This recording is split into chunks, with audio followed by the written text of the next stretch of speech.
आधुनिक ओडिया साहित्य YouTube channel को समस्त स्वागत जनाऊँगी। आज आलोचनाटी रीति उपर रही।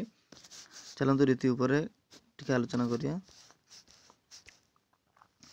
रीति प्रणेता होचंदी बामन।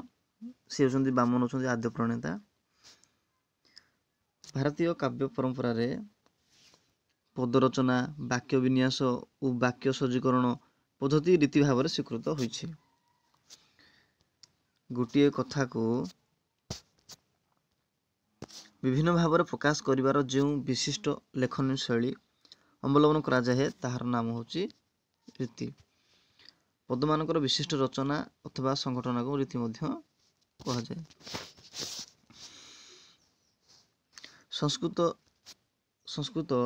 रिंक धातु सहित 3 प्रत्यय जुगरे रीति शब्दर सृष्टि होइछि।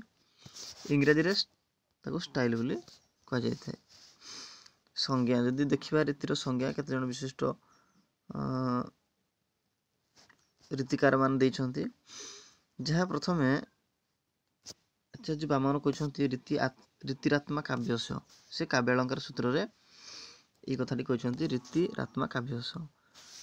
परवर्ती समय विश्वनाथ कविराज रीति अवयव संस्थान विशेष से साहित्य दर्पण रे एक कथा को उल्लेख करछंती। भामह अलंकारवाद ग्राह्यम अलंग न्याय मनाकुलम गौड़ीयमयी साधियु वैधर्वी मति न्यायथा बोली से मध्य काव्य अलंकार सूत्र रे कथाटी कहछंती।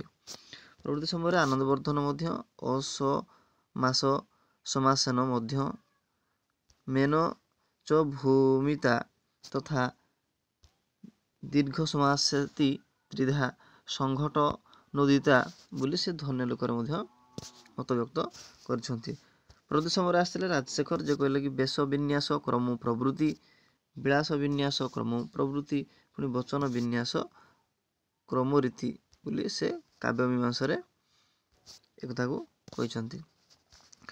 रीतिर प्रकार भेद यदि हम देखिबा किए केते प्रकार रे भाग करछंती बा किए केते भाग रे विभक्त करछंती हम देखिबा। प्रथम देखिबा भामह याकु दुई भाग रे भाग करछंती। भामह दुई भाग रे विभक्त करछंती। काव्य अलंकार ताकर कहछंती काव्य अलंकार रे जे वैधर्वी और गौड़ी रीतिर उल्लेख करछंती। से मात्र वैधर्वी और गौड़ी रीतिर उल्लेख करछंती। भामह बामन ताकर पुनी काव्य अलंकार सूत्र रे से वैधर्वी गौड़ी और पांचाली भाव रे 3 भाग रे विभक्त करछंती। परीक्षा रे पड़िबो किए केते भाग रे विभक्त करछंती पचारि थाए एग्जाम रे रीति उपरु। एवं आलंकारिक रुद्रट लाटी रीति को एथिरे जोड़ी दैछंती एवं याकू 4 भाग रे विभक्त करछंती। याकू विश्वनाथ कविराज मध्य स्वीकार करछंती।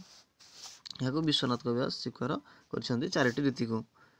तो एटा हम देखिले भामह वैधर्वी और गौड़ी रीति को स्वीकार कले। बामन वैधर्वी गौड़ी और पांचाली रीति एवं रुद्रट से 3टी सह लाटी रीति को ग्रहण करिकी 4टी रीति को ग्रहण कले एवं विश्वनाथ कविराज स्वीकार कले। तो वैधर्वी रीति कौन बर्तमान देखिया।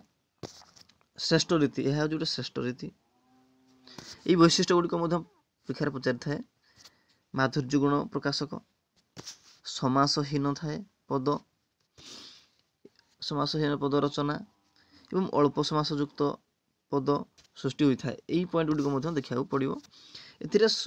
एवं एथिरे क्यों रस थाए ये वैधर्वी रीति रे क्यों रस सब थाए। एथिरे श्रृंगार रस थाए करुण रस थाए एवं शांत रस थाए। गौड़ी रीति यह उज्जह गुण प्रकाशक एवं युक्ताक्षर एवं समास बहुल रचना होता है। एवं एथिरे क्यों रस सब रही था। एथिरे रुद्र वीर और विहर्ष रस देखा मिलता है गौड़ी रीति रे। पांचाली रीति से यह मिश्र रीति। एथिरे वैधर्वी और गौड़ी रीतिर समन्वय रही था। एथिरे वैधर्वी और गौड़ी रीतिर समन्वय रही था। समस्त रस पाई यह मध्य प्रযোज्य होता है।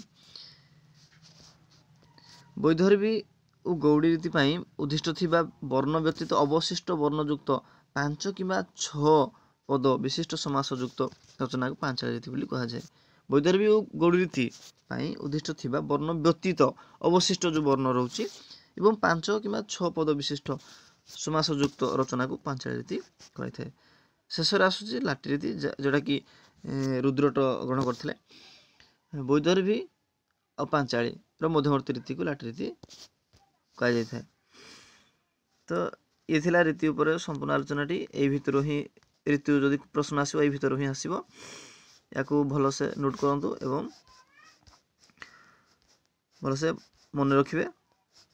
ଆଜିର କ୍ଲାସ୍ଟିକୁ ଏଠି ରଖିବା। ଧନ୍ୟବାଦ।